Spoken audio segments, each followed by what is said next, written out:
Star Trek has always been a franchise where we explore strange new worlds and strange, newish people, cultures, and ideas. In fact, in the lore of Trek, this is best embodied by the Vulcan ideal of infinite diversity in infinite combinations. It's literally why Spock is Spock, and why Trek is at its best when it speaks to the diversity of the human condition in all its many cultures, ideas, and people. Because Star Trek is woke AF, yo! Speaking of woke, who wrote this shit? Let's talk about today's guest before she gets here. Come on. From her many very long essays on Star Trek and other adjacent media, which examine the socio-political implications of both Trek and those other franchises, to commentary on existing this world as a trans woman, to her excellent short film, Identities. We are looking forward to see what she will do next. Because our guest today is the lovely and logical, because I gotta alliterate a lot, Jessie Earl, who you probably know from the Tubes of You as Jessie Gender. So what am I waiting for? Oh yeah. This is Treknicity.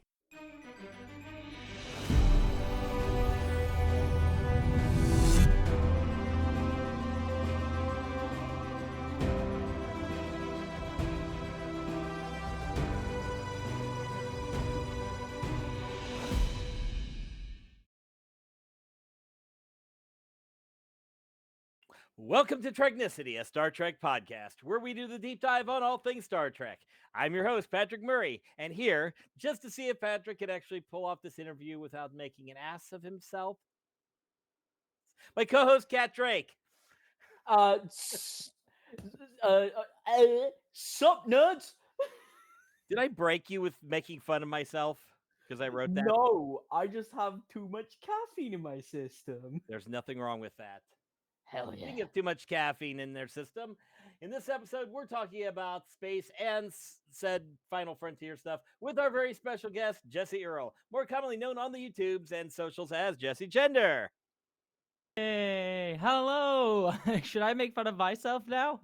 Yeah, sure. No, Patrick's the punching bag. We just. So we just make fun of Patrick. Got it. Okay, I can do that. yeah. I can do that. Make fun I'm of- good with that.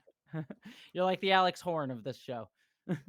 Yes, and I am the incredibly tall and sexy Greg Davies. Works for me. I will take that. That's perfect. That makes me a contestant. I'll take it. Yes, There it you does. go. Your challenge today: break Patrick. Break Patrick. I keep forgetting that my camera's You flipped. cannot break me. I am unbreakable. That's what my girlfriend said before she broke her leg. Oh gosh. Okay. Oh no. I didn't do it. Just to clarify. You girls are going to go on forever, aren't you? Unless I say. So let's start with the first topic, because otherwise we're going to talk forever and make jokes.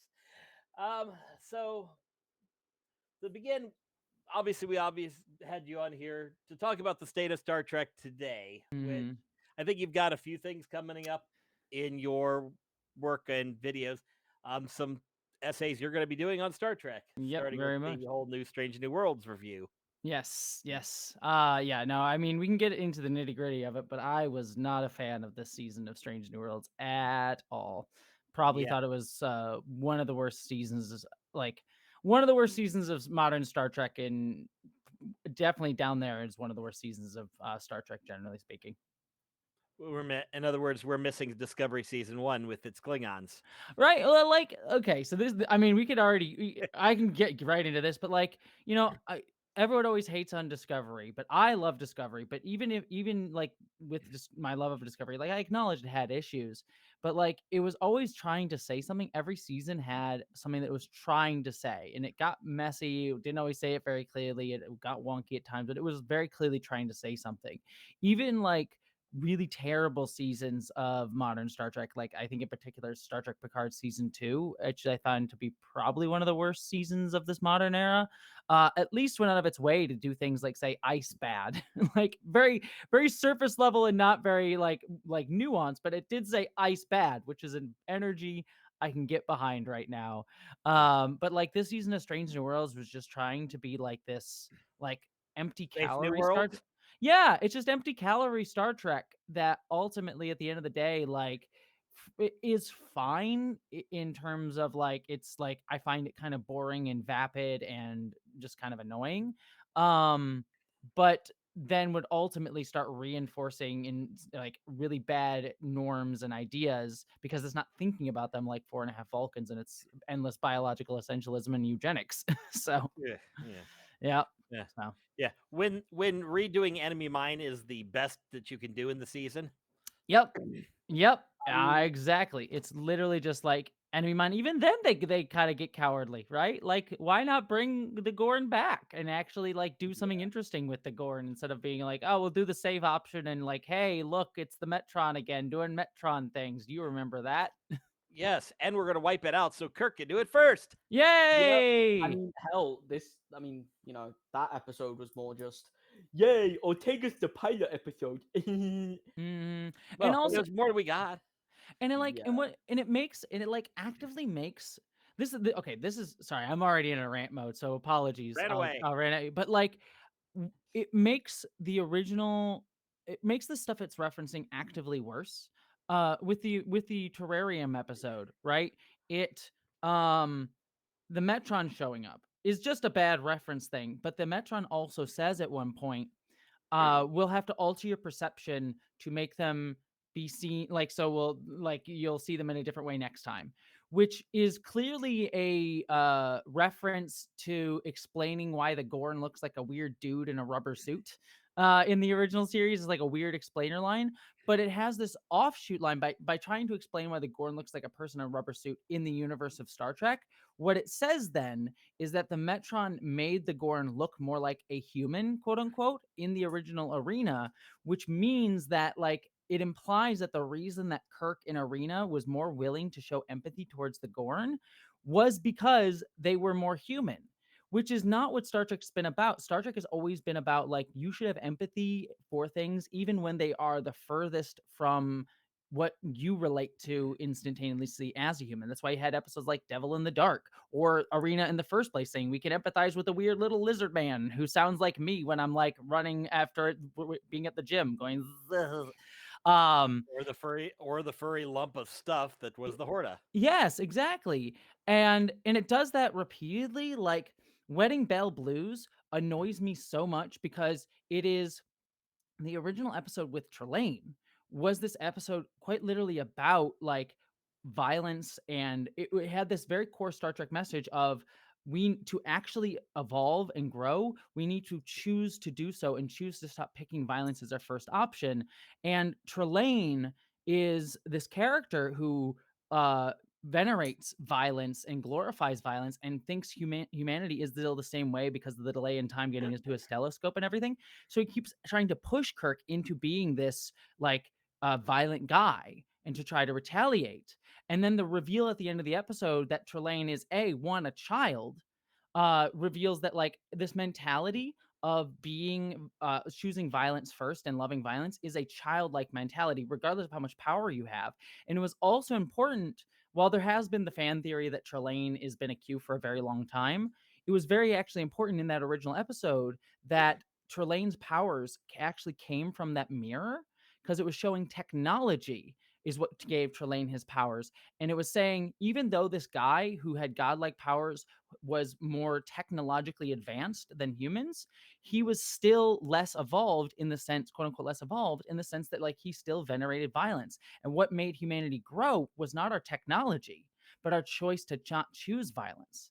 And that was a very Star Trekian message. And then you just put it into Strange New Worlds. It goes like, no, Trelane was just a flamboyant guy, and he just liked to mess with people, and he was just all being very cute, and we'll gay code him in a little way, and then we'll just redo the same ending from the original series and confirm the Q fan theory that everyone's had since the like 80s, Well, and Q it'll squared to erase. be exact. Yes, and it will like erase all of the messaging of like why Trelane did what he did in the first place and removes that message. And it actively is scrubbing the like original messages of these shows in order to just regurgitate nostalgia for fans. And that's I think a very like dangerous place to put Star Trek in as a franchise where you're trying to remove its ability to say messages that are contextual to today. And then when they even get into what might be a good message in what is Starfleet, they crash that into the ground Oh in God, yeah. 2 ways. Yeah. What is Starfleet? Let's be honest, kind of a cheap cop out. You mean rah rah rah? We love America? I mean Starfleet. Yeah. It's basically the final piece from the musical episode, except an entire episode and more seriously done. Yeah, I mean, like it's so frustrating because like it is a bit on the nose to do this thing of like a documentary about like, oh, is Starfleet a colonizer?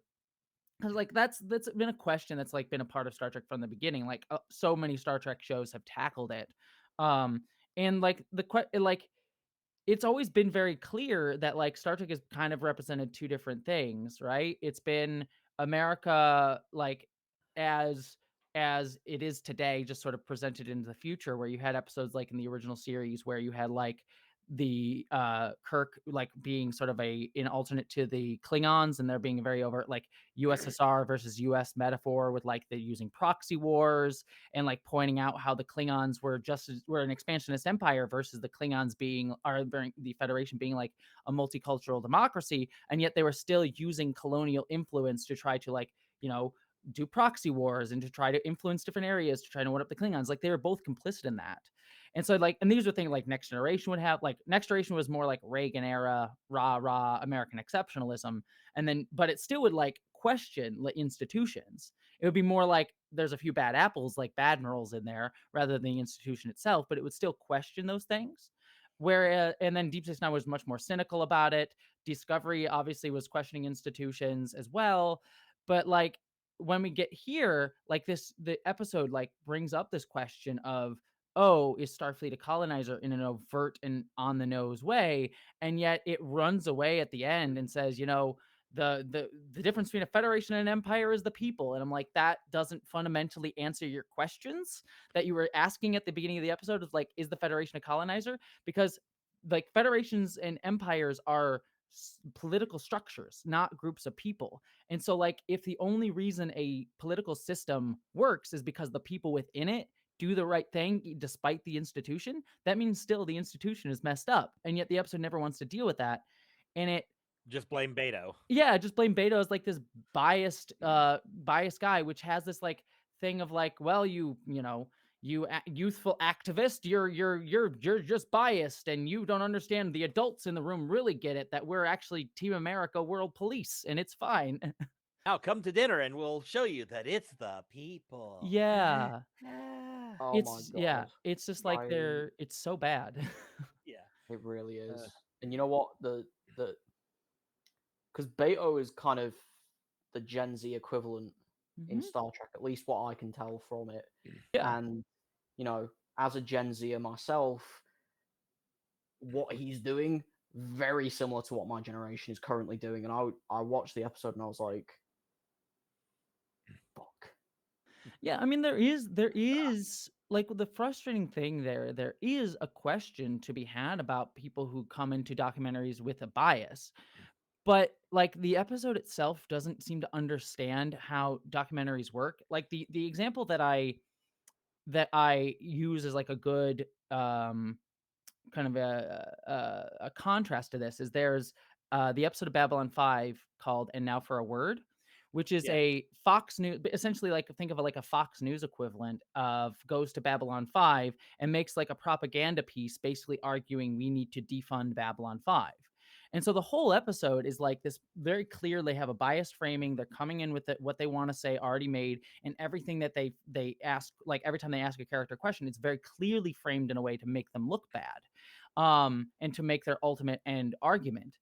But like, and the episode itself, because we know the characters from elsewhere, the episode itself became the critique of like, oh, this is how these organizations like a Fox News mainstream media sort of thing can create propaganda for the state, as we're very clearly seeing today in the real world right now. And so it's a very good critique that uses its framing in order to have like a discussion about propaganda. But this episode, what is Starfleet, is so it's still and this is hard to explain about it, but it's like it's still structured like a normal episode of Star Trek that just so happens to have a documentary framing because we're following Beto's arc and it's not actually making a whole coherent argument within the piece of the like documentary that we're watching.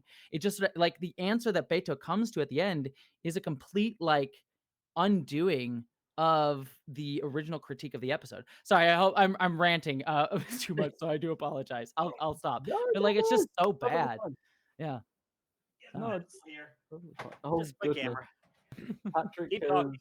I'm here. Well, I mean, just like I'll wrap up the point then, but it's like it's just this. It fundamentally like doesn't want to use the framing it's having to like talk about bias and how things get framed. It just sort of like has us follow Beto's arc and like shames him for like you're being biased, and then it comes across as like this very like boomer take of like, hey, you know, sorry to bring it to direct politics, but it's a good example. But like, hey, you pro-Palestinian activist on Columbia University, you're being too biased and you don't understand and you need to shut up. Like that, like it has that framing. And it's like there is a worthwhile critique about how someone could come into a situation and not do it with good intent and like frame it in a way that like misses what like a good critique should be, but the episode isn't really concerned with doing that. It's concerned with making Starfleet look good Mm-hmm. again. Yes. Mm. Yes. Yep. Make Starfleet Starfleet great. shouldn't always look good again. Yeah, Mm-hmm. shouldn't always be that way. And Mm-hmm. I think most every episode had a cop out in it when they tried to say something, then they changed it. What was the? I'm trying to remember. Oh yeah, it was 4.5 Races Vulcans was the one that got chopped up the most. That was like only 40 minutes or so. Oh, what is Starfleet was 40 minutes. Yeah. Yeah. Oh, that one. Then I think they cut both of those down. Mhm. Seriously. But yeah. Honestly, Yeah. I think they need to do longer episodes because the way that they sometimes cut it short is like, dude, what the hell are you doing? We need more. And Give they me could. more of the Star Trek crack. And they could do that. I mean, being that they're not locked into a solid time frame, you could go an hour 10 minutes for a really good episode and nobody complained. But my Yeah. problem isn't even like length. Because like Star Trek, like Lower Decks has managed to have like really political episodes, like at least in its shortened time frame, in a 22-minute thing. Like Yeah. like for example, like a contrast, like because one of the people that critiqued me in my discussion of what a Starfleet, people said like, oh, you just want Star Trek to always be about shaming Starfleet as an institution. Like, no, you could do something like Lower Decks' season 3 premiere, where we have that's when Captain Freeman is being put on trial for the Packlet planet, for blowing up the Packlet planet. And you have it so that Mariner does not believe that Starfleet as an institution will do right by Captain Freeman. And what the episode is doing is, we are, as an audience today, as Americans watching today, would probably not trust an institution like Starfleet to do right by a black woman, even a black woman military leader, because of how much anti-blackness is baked into the institution of America. And so if you have Mariner acknowledge that, and yet the end of the episode reveals like, no, the institution is Starfleet, actually the system did work for Mariner's mom. And it's saying like, okay, Starfleet is actually better than our modern day institutions. It is still aspirational and better than America in how it treats humans. Like, it doesn't have anti-blackness baked into it. It may have synth bias baked into it, and anti-augment bias baked into it, but for human beings, it does not have that sort of like anti-blackness racialization that we still think of today. And it is an aspiration. But is able to make that work because it acknowledged our own modern day feelings and worries about it. And it did it all in 22 minutes. Whereas what is Starfleet sort of bumbles about for double that time and ultimately tries to say nothing at all about anything. And so, like, I think the big problem with this season of Strange New Worlds is less that it uh doesn't have enough time to say what it wants. It's just like it doesn't want to say anything other than we love Star Trek, Star Trek's cool. And because they are just saying we love Star Trek, Star Trek is cool, they end up reinforcing a lot of the problematic stuff that's been baked into Star Trek for a long time. Like, Star Trek has always done biological essentialism of like Klingons are just inherently more aggressive. Like it had those issues, but like those issues were byproducts of stories that they were telling that actually had messages in them. So like you'd be like, that's problematic and kind of fucked up, but like the point wasn't that, but it's ingrained a lot of these issues into it. And now because the show isn't really saying anything other than just regurgitating Star Trek back at us, like, hey, you remember the Q episodes? Hey, you remember Shalane? Hey, you remember like Vulcan fun episodes? Like it's by not saying anything, it just regurgitates all these problems that have been baked into Star Trek for a very long time. Basically, it's basically, here's this week's dose of member berries, Yeah. and we're not gonna say anything because that way all the corporate people like it. Yeah, exactly. Exactly. I remember. I remember. Which brings me, you mentioned before we started you're working on three Yes. you're working on 3 essays. Next, the second one is all about oligarchs, who Yes. I'm sure love this season so much. Yeah, I'm doing a video on it's called why tech oligarchs love Star Trek, because if you look at I think the 3 most obvious ones, but even other ones do it too, but like Elon Musk and Jeff Bezos and Sam Altman all cite Star Trek as like this thing that they love and clearly like don't understand its messages. And I'm going to get into a whole video that'll get into like effective altruism and all of that bullshit weird stuff that they believe in, but fundamentally what it comes down to is they see Star Trek as this inevitability that they can then profit off of. That they're like, oh, if we make Star Trek the thing that comes true, like if we sort of see this as the inevitable end of where our culture is going, then we can like set ourselves up to profit off of it and to capitalize on being like the Zephram Cochrans of Star Trek and get to be the great men who get remembered for all of time. Whereas the important thing that I always think is really important to recognize about Star Trek is that Star Trek is not supposed to be the end blueprint of like, this is exactly how we're supposed to be. It is looking at today and saying, how can we imagine a version of today that is better when we don't have all of our ingrained biases, we don't have our ingrained cultural norms? So how do we talk about what it means to like deal with racism in the modern day, but like we're past our biases of today? But like the Star Trek that we're watching is always very much in conversation with the context of the time it was made in. Like the original series is very much in conversation about the Cold War of the 60s. Yep. TNG, Deep Space Nine are very much in conversation with the sort of like post-Reagan era, like neoliberal rise of neoliberalism and American exceptionalism and belief in institutions. And so like if you see Star Trek as an inevitability, which is kind of what Strange New Worlds is doing, it's just sort of being like, oh, we're going to scrub this show of having anything meaningful to say about today, and then it just makes the future just look like the present with better technology. Tech oligarchs love that stuff because it says, oh, we can just keep going on with this system that keeps us in charge and just make the technology better, which is what we capitalize off of. And so they want Star Trek to be viewed as this inevitability rather than this thing that we see as aspirational that we try to reach for and will actually hopefully one day do better than. Yeah. So yeah. Unfortunately, yeah, that's basically they're seeing Star Trek as an inevitable future, but really that's Blade Runner is what they're trying to make the know what? Expanse in Blade Runner. Yes. Yeah. Yeah. Not even Versus Blade Runner. I'm sorry, go ahead. So the way things are going currently, especially with, you know, Elon, Baldy, AI slop creator, whatever. The way it's going, you're looking more something along the lines of Cyberpunk 2077. Yeah. Less. Blade Runner, Cyberpunk, yeah. Yeah. Well, the thing is, Blade Runner, there's, you know, an actual reason for it. Cyberpunk, it is just pure mindless, just society devolves into what can only be described as shit. And but either way, it's corporate interest growing, corporate interest. Yeah. More corporate. And the thing is, I don't. Yeah.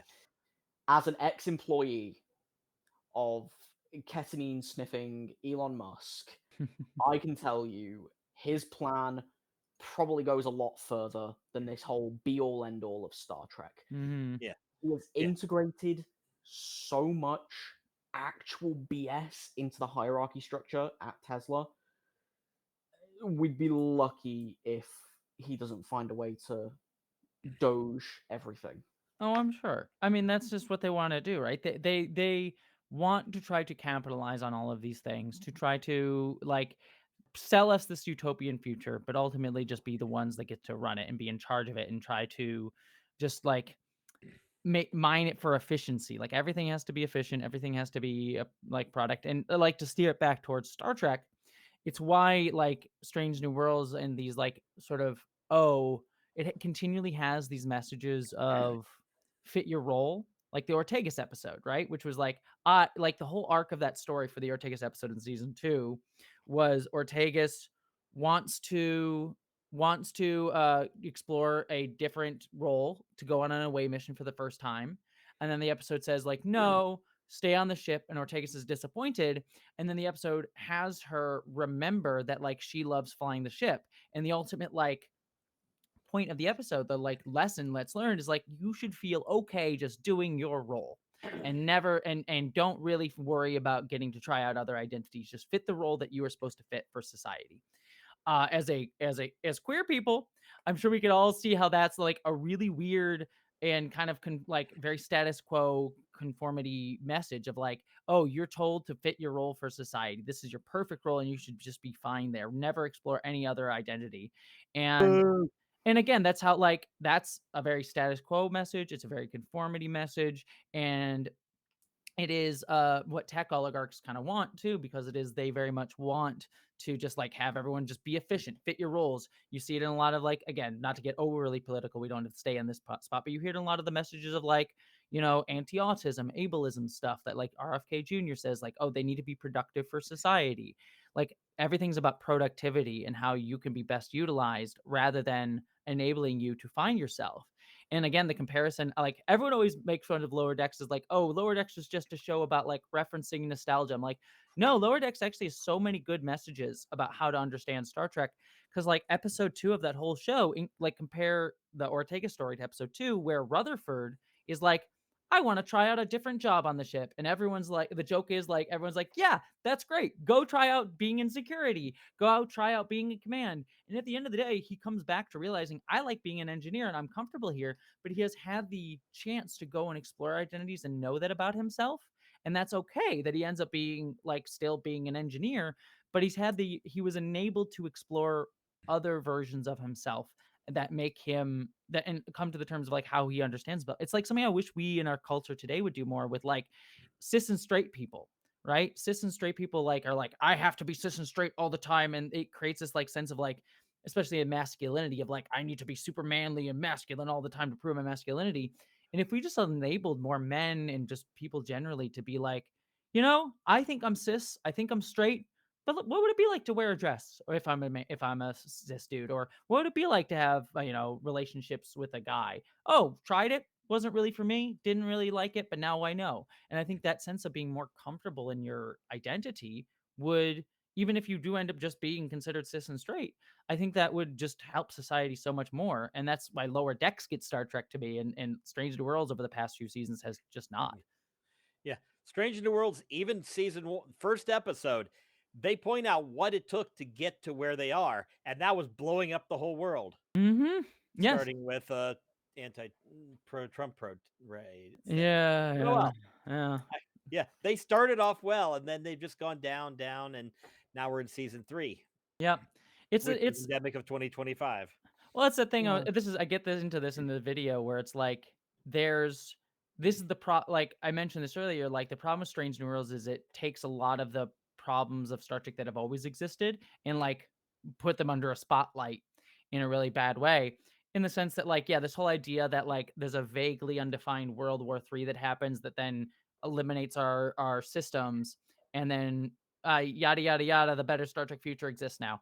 And that is a problem to a degree, even going back to like Gene Roddenberry, in the sense that like because he never explicitly defined what that like World War III was really about and what actually happened, and like and actually define the institutions that replaced Star Trek, and because it was so vague, it allows it to be co-opted. Like you going back in the Next Generation, after Gene Roddenberry's death, the show became very kind of the time of America, in the sense that it fostered ideals of individualism and like pull yourself up by your own bootstraps, and like leadership is the most important thing. And it still had, like, I'm not going to say Next Generation was like completely like Reagan pilled sort of propaganda, but it did bake in a lot of those assumptions that like American society sort of anti-collectivism view kind of harbored. And as a result, like it didn't like really reckon with like how do we build a society. It didn't really reckon with like needing to have like a a group consciousness, or like if you really want to build a communistic or socialist future, like what would that mean? Like building a workers like World War III would have to be about some form of like revolution, or people having a workers revolution or something like that. Like it doesn't necessarily need to be that, but the vagueness of how it's defined doesn't allows the show to sort of like not point at how any of these structures get built. And then again, it makes it very easy for Star Trek to be co-opted for like rah Americana, like you see in what is Starfleet. Yeah. What was it? I know TNG, even it was Berman era and very much of the Reagan, they at least pushed back a little bit. Yeah, they did. It's just even because they still tried to go with the utopian future, sometimes to the point of making bad choices on scripts, because we can't have anybody fight in the crew because that's bad. Yeah. Well, I mean, like this is the thing that I was saying, like TNG, like all of like biological essentialism has been a problem in Star Trek for a very long time. Like with like you look at B'Elanna Torres and like how she was treated, like her Klingon nature made her more aggressive, quote unquote. So like her like DNA when they split her in two. Yeah, that's like a very bad episode about that. But the distinction between like those things and Strange New Worlds is like, yes, there were a lot of assumptions baked into Star Trek that are bad, but like the stories themselves were overtly trying to push back against ingrained norms of our society, and we're trying to have messages about our society today. And what Strange New Worlds this season does, though, is it just does those things without actually having a message to say about today, and as a result just regurgitates them and doesn't challenge them. So we talked about 4.5 Vulcans, but I mean, look at like I think another good example would be actually no, this would be the better example here. Like look at Charades within season 2 of Strange Worlds. Like Charades also is a very biological essentialist episode where Spock gets turned human.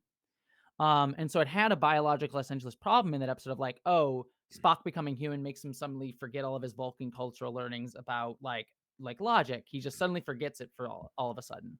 Like saying like being vegan is a DNA thing, and being emotional is a DNA thing rather than like a Vulcan cultural thing.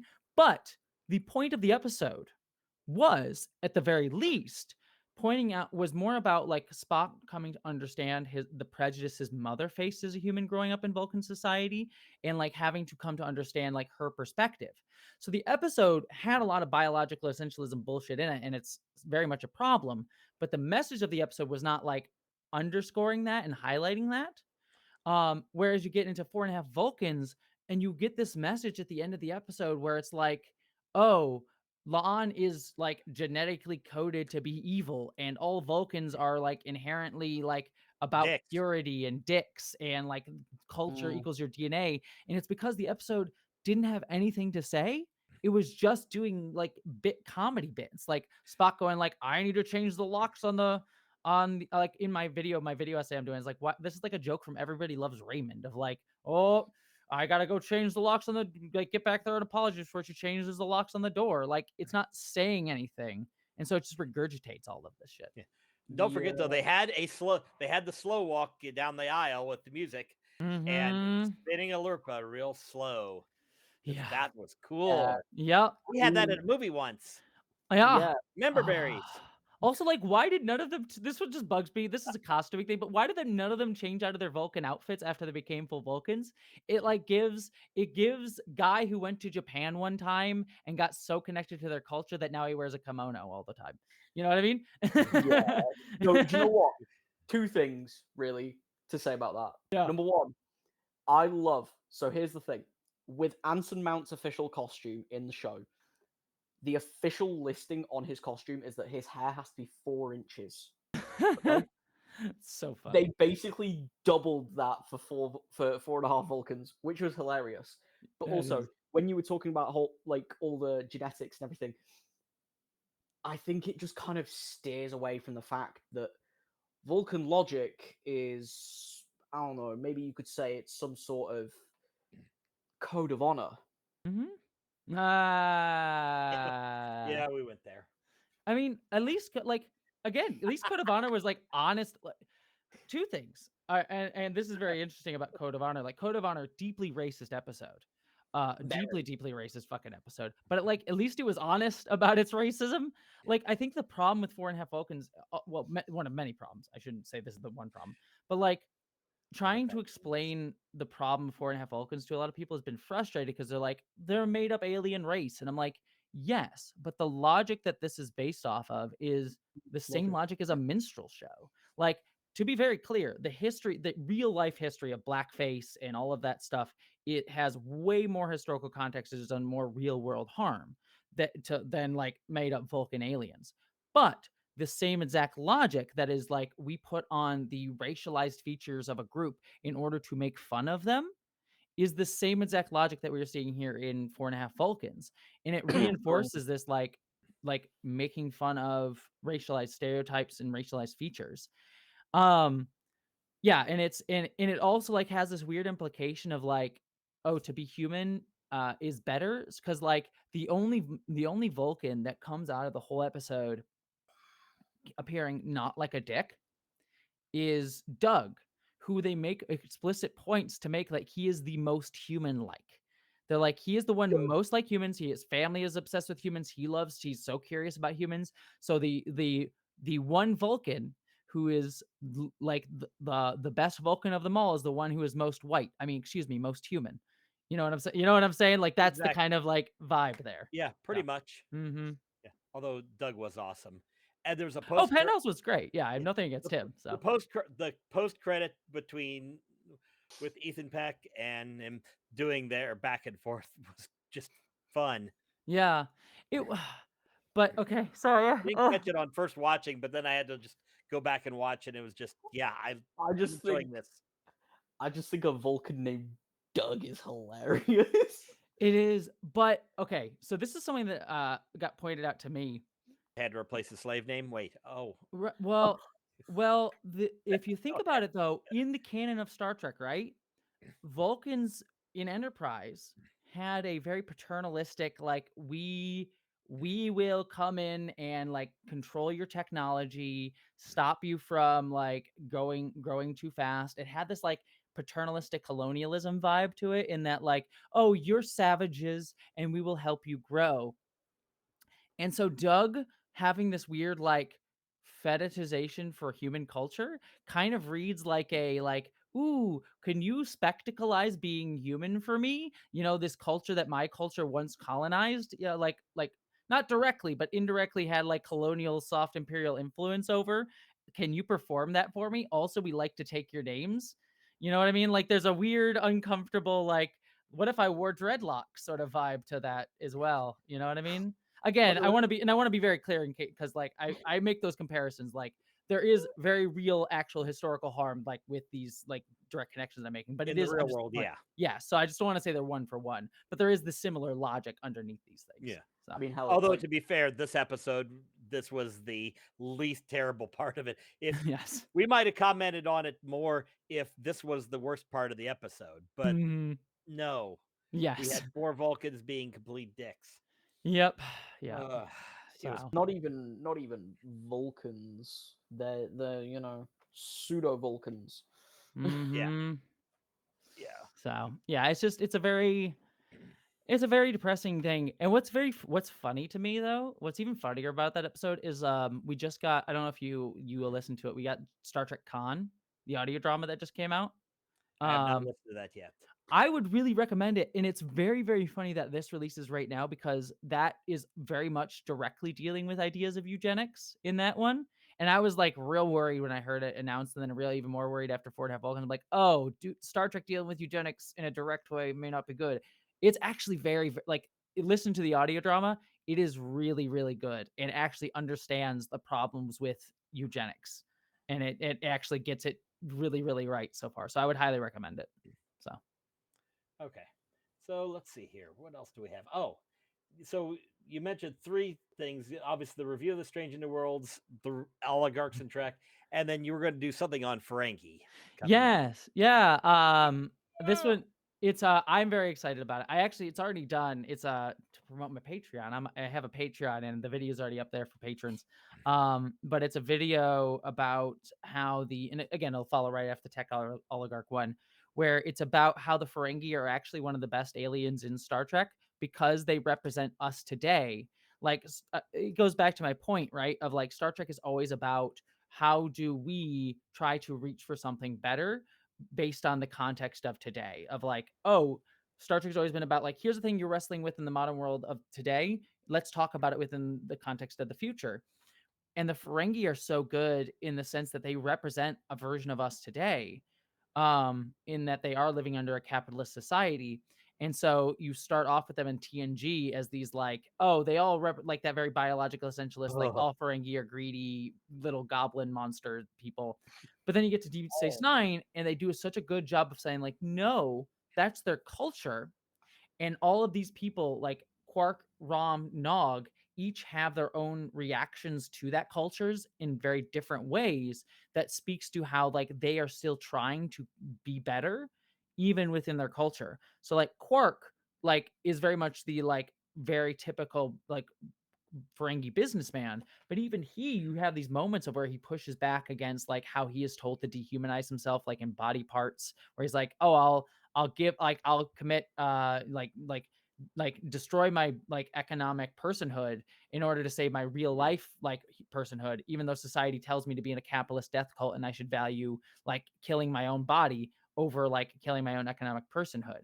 And so like there's that negotiation that he has, where you have Rom, who is a guy who like also tries to live up that ideal, but he's not good at that. And so because his culture does not value him as a real man or real or true Ferengi, um, because he's bad at business, he's emasculated and seen as effeminate, and which causes Nog to be like, I'm not good either. I don't want to end up emasculated like my dad, so I'll try and join Starfleet and grow up in Starfleet. But even in his, if you see through his interesting arc in Starfleet, you see how even though Starfleet is better as a better culture, they will still racialize Nog at certain points, and they will also still Nog will also still end up hurt for a system that will not necessarily care for him. We like the episode where he loses his leg, whereas like he's asked to be a soldier for this system that lets him get harmed. And there's that whole episode, Valiant, where like he gets caught up in the nationalism and pageantry of Starfleet with that ship of the cadets.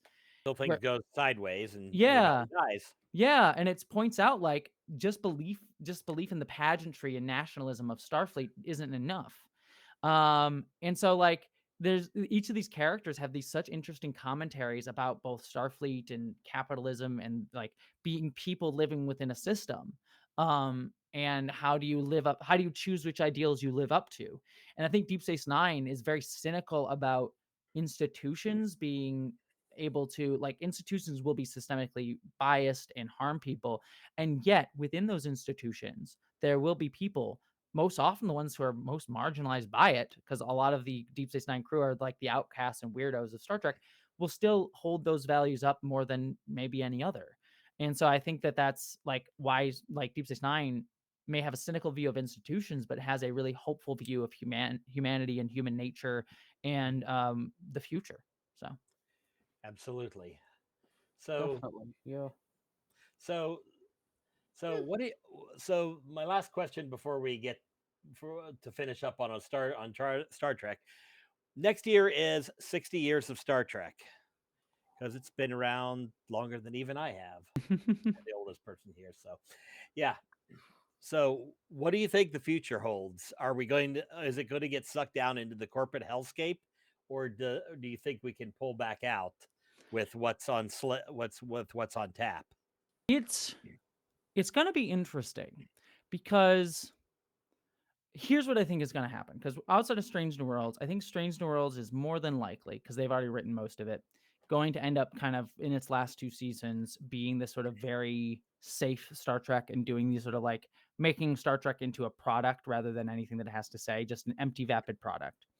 Starfleet Academy we have coming out, and I feel like that might continue a little bit of the Discovery energy of being a bit more queer, a bit bolder in terms of like some of the things it's saying and having a more diverse cast.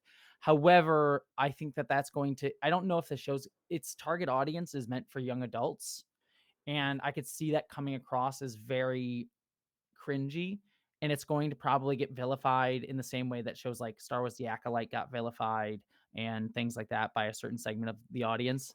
And so I think that like Strange New Worlds and Starfleet Academy are going to kind of wind down and end, and it's going to give Skydance, who just bought, and I'm excited for Starfleet Academy. Like I am earnestly kind of interested to see what it's going to be, but I feel like it's going to be probably just taken into culture war BS at certain points, and it's going to be kind of end up like Discovery in that it's going to be a very divisive show and be used to like become a target of like culture war ire, unfortunately. And why that Star Trek's woke again, Yeah, exactly.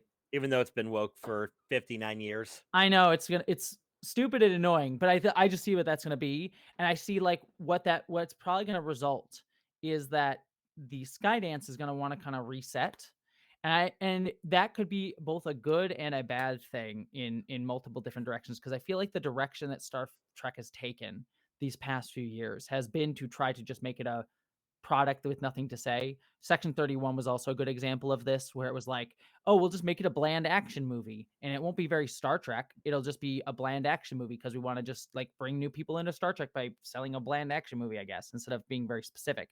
It's not understanding how to actually build a franchise, which is actually make something that is very much like look at something like Superman. The movie Superman recently just like went back to the basics and said, here's what Superman is. That's what this thing means. This like earnest, down to earth guy who just happens to also be super powerful.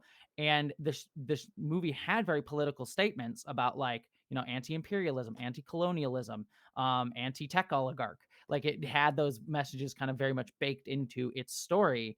But it went back to the basics of the franchise, and you could see like this is what Superman is about with messages relevant to today. And I think that's what Star Trek needs to do.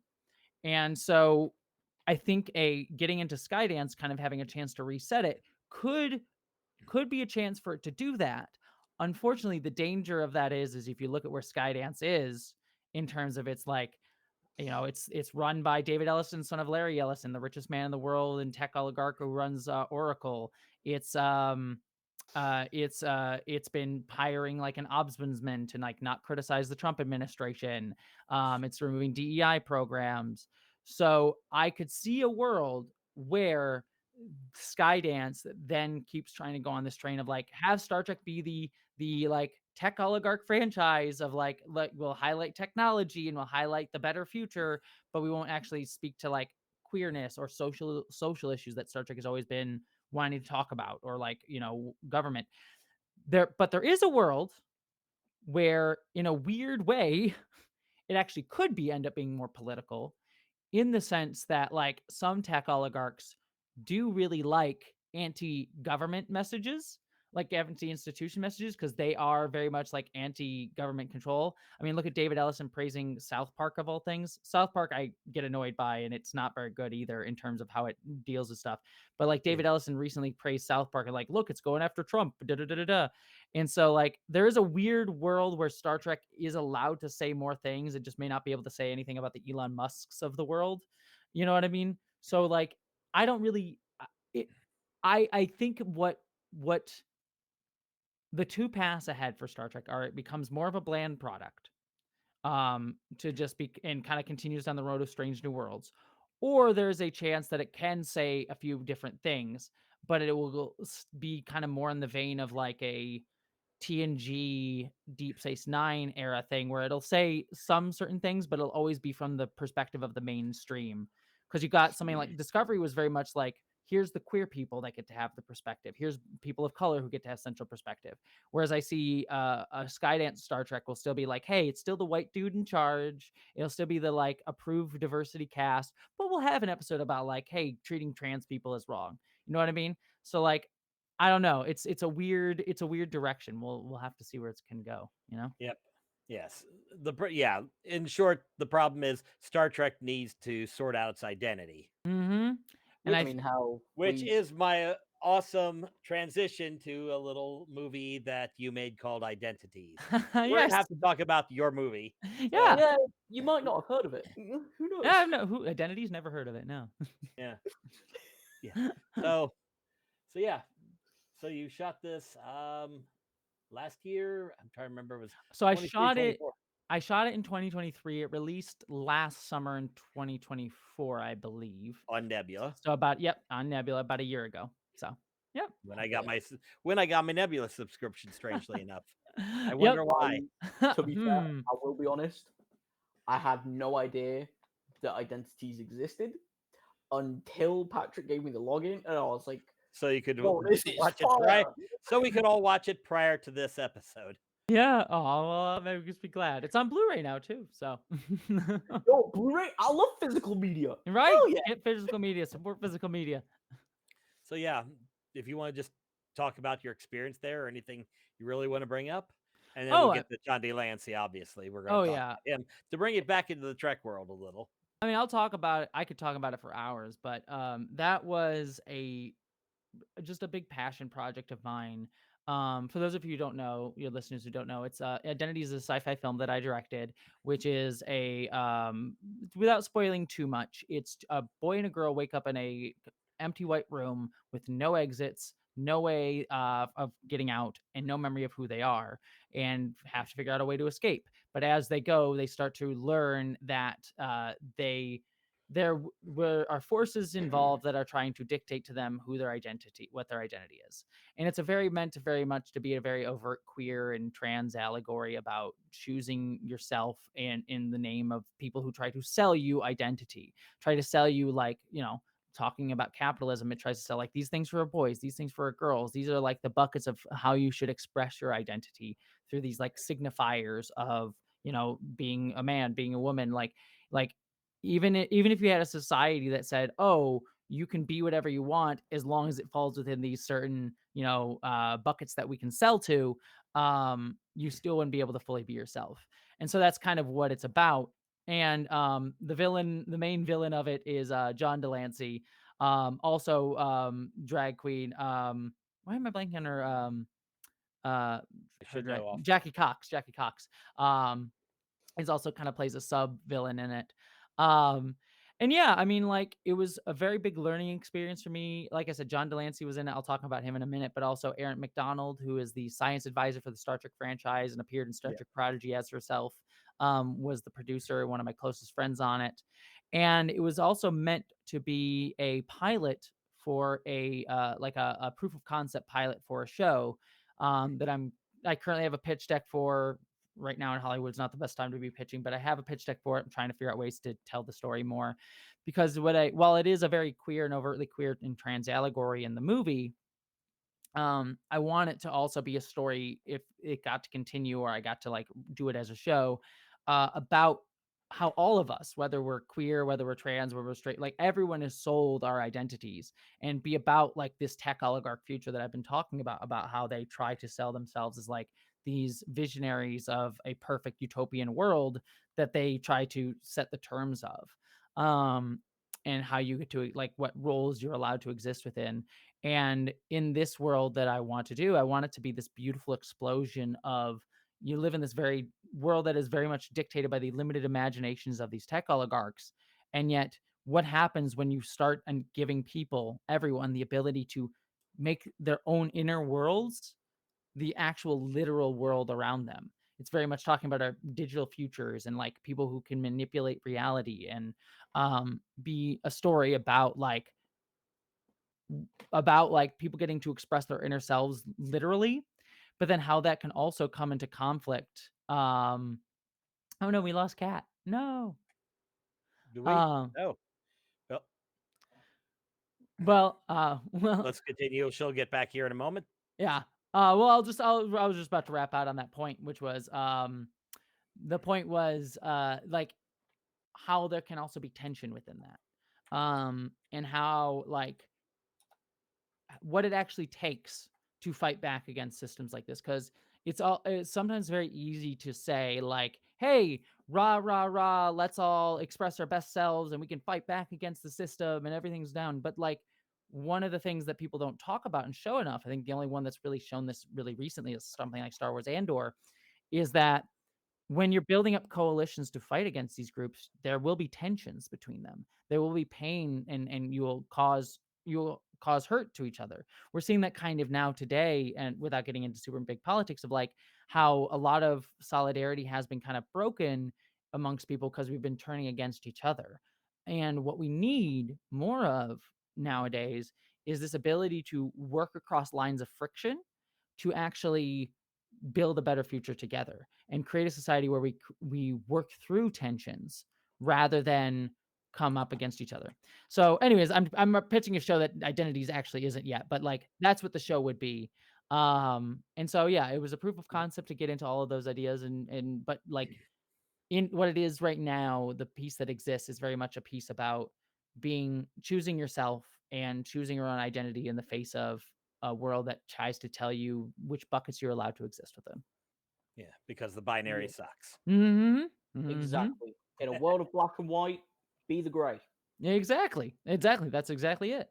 Oh, there But are a lot more also, colors than that. Let's skip the black and yeah, white and gray Mhm. hit altogether. the Yes, whole, exactly. It's like hit the whole ass spectrum. mm-hmm. But So also, if you're trying to get into Hollywood, it might be a little bit easier now because Sean Astin is the president of SAG-AFTRA now. Yay! Yay. So Big up Samwise Ganja. So the last thing, obviously, you got to work with John de Lancie, yes. our favorite asshole, super powerful alien in Star Trek. He is He's wonderful at it in real life, isn't he? Oh, he is. No, legit. Okay, so I'll tell this whole story real quick. So we were looking who to cast for the villain, and Dr. Erin knew John, and so she had talked to him a little bit, and he was like, I'm not so sure. I don't want to be a stunt cast. I mean, which is fair. He didn't want to just be someone like you cast just to like, oh, we look at John de Lancie and the thing. He's like, I want to make sure I'm right for the part. So I had to call him. And so I'm like pacing back and forth, like, oh God, I have to call Q and talk to him about like my episode, this thing, my thing that I wrote. Um, and so I called him, and he was really, really thoughtful and had so many things to say about like he's one of those actors that is like, what is this saying? Like, what are you trying to get across? Like, what do you want me to perform? And it was just a very thoughtful conversation. And then he agreed to do it, came on set, and he was a very intense guy, but again, intense in a way that showed like how much he cared. Like I've worked with actors, I've directed a few things now where I've worked with actors who are just like they're intense and they're kind of an asshole. He was intense in the sense that he's like, okay, why am I saying this word? What does this mean? What am I trying to like? He was very thoughtful about each and every moment, and he was just really, really cool.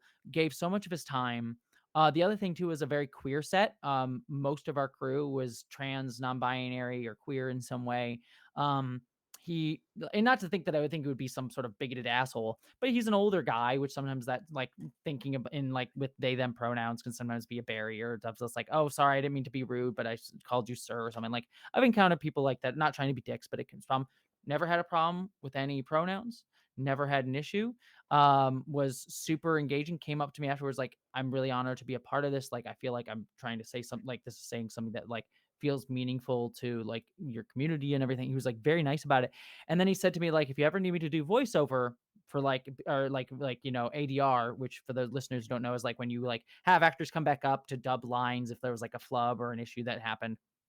Background noise type of thing. Yeah. He's like, just let me know, I'll be happy to do it. And so I'll just quick tell this story about it. Like, whereas like I called him and said we realized we needed some voiceover for a little piece, and like it wasn't necessary, but it was like it'd be nice if we get him to do a little bit of voiceover for this. And so I emailed him and said, hey, I know you're busy, but if you can, we'd love to do this, but like obviously no problem. And he said, yeah, of course, sure. And so 7 a.m, we went to our VO recording session. And we like recorded his VO, and we did it for about an hour. And I said, thank you. It was so great to work with you. And I'm like, do you want any water or anything? Because the place we were recording it had like a water thing. And he's like, can I get you some water or anything? He's like, no, I can't drink because I have surgery in 2 hours. And I'm like, why are you here? you didn't need to do this. He's like, no, I'm happy to do. I'm like, I would have been fine. He's like, no, it's fine. So like he came and did like this on his like a day of surgery. We had to call him back in another time just for one quick other thing. Later on, he did it like, and he was just so supportive and so thoughtful.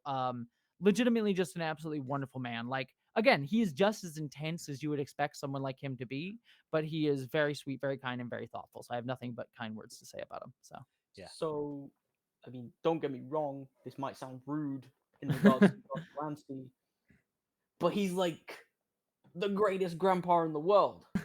yeah, yeah.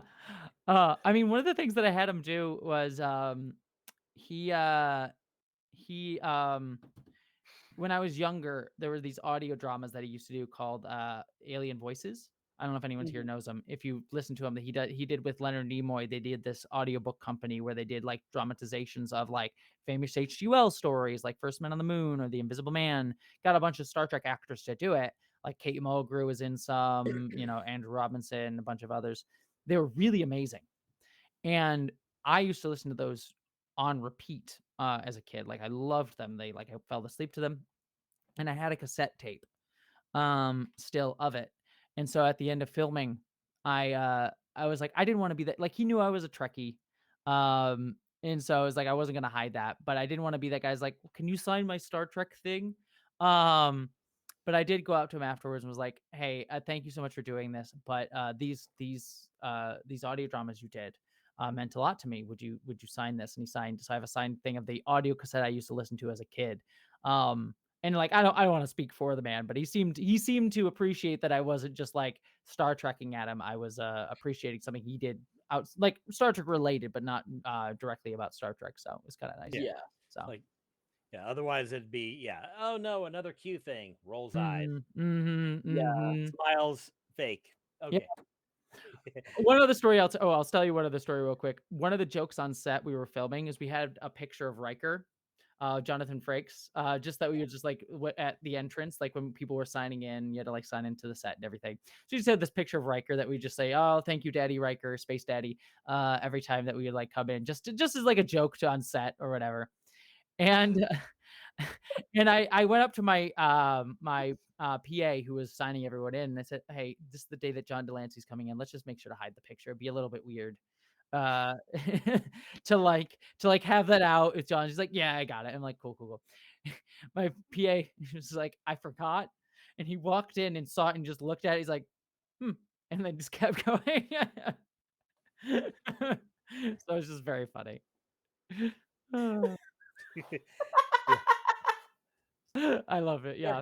He knew what set he was getting involved in. So Yeah. Yeah. If he didn't know that you had so much Star Trek in your background, yeah, that's a bit of an Mhm. edge. So I think that's pretty much all the stuff we really have. So let's talk about what you're currently involved in, things like that. Just pimp whatever you got. Let's do it. Well, the biggest things. So, like I said, I have my YouTube channel, which is what my videos coming up. If you're interested in Star Trek, those 3 videos will be coming out in the next 2-3 months over the course of the next month or two. I also have a podcast called Frack This Podcast, which I do with my Vera. co-host. Yep, co-host Vera, where she and I are currently rewatching every episode of the 2000s Battlestar Galactica series. Yep. And we're going through that episode by episode. We also did Babylon 5, That's where Farscape, I and The came in on Prisoner. that one. Yep, we did That those one 3. five. Yeah. Yeah, it Have was you really guys good. done Firefly yet? Huh? Have you done Firefly yet? Oh no, that might be on our list at some point. We're trying to debate what we'll do next, but we still a lot to go with Battlestar. But yeah, we're gonna do that's my podcast, so check that out. Big projects on the horizon though. One that is definitively on the horizon is Nebula is doing a show called Subliminal, which is sort of this like dark anthology series that I directed an episode of. I'm actually literally tomorrow I'm meeting with my editor to do my director's cut for the episode. So I did not write that episode, nor am I the showrunner of that show. I'm just a director, like any director on a TV show. You get Yep. directed to come in and work on an episode. So I directed an episode of that'll be coming out sometime next year. And then just other projects that I'm working on. Well, right now I'm working on a book, a Star Trek book that is a queer history of Star Trek. So if y'all want to read a queer history of Star Trek, that should we're trying to sell, my literary agent and I are trying to sell it right now, so hopefully we'll get that out sometime next year for the 60th is our goal. So that'll be coming.